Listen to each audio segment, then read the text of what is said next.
Pakiusap po. Huwag niyo nagbenta ng alak o beer si tatay. Kahit rabing alkohol man yan. Ilang araw na kasi siyang lasing eh. Mula nung nawala siya ng trabaho, lasing na lang ng lasing. Ayaw mo, sasabihan ko yung mga katropa ko dati. Kasi sa alak, cancel na ako dyan eh. Simula nung pinagbawalan ako ni San Antonio de Padua.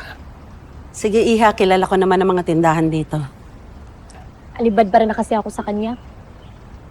Baho-baho pa niya, di siya naliligo.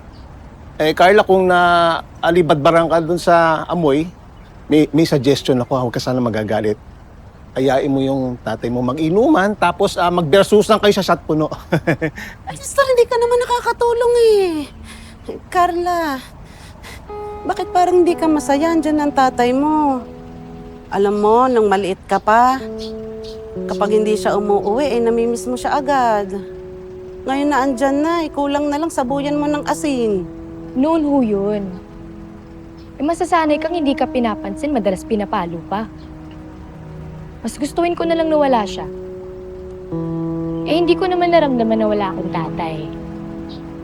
Si Mang Delphine, inuturing ko siyang tatay. Sila ni Kuya Atoy ang mga matinong lalaki sa buhay ko. Sige na. Alis muna ako. Suggestion mo. Ito naman. Ano may suggestion ko? Hindi ka Suggestion nun, nga, hindi suggestion.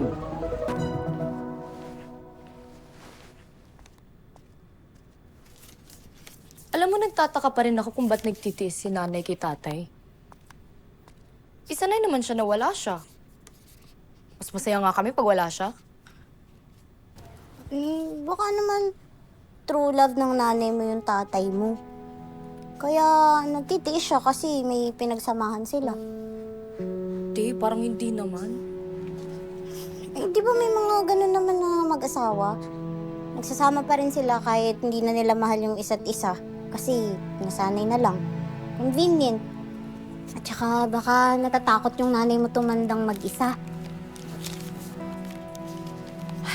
Oh! Nay! Kala ko hindi ka papasok.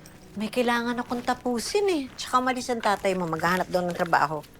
Buti na lang. Manang Sita, kayo po.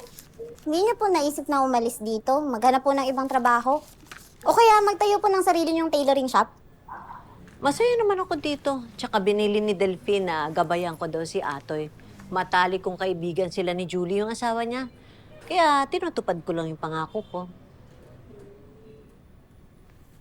Manang Sita, kung noon po ba single kayo ni Mang Delphine, sa tingin niyo pwede kayo? Sana ganun na lang, no? Tapos kami pa rin ni Kuya Ate yung anak niyo.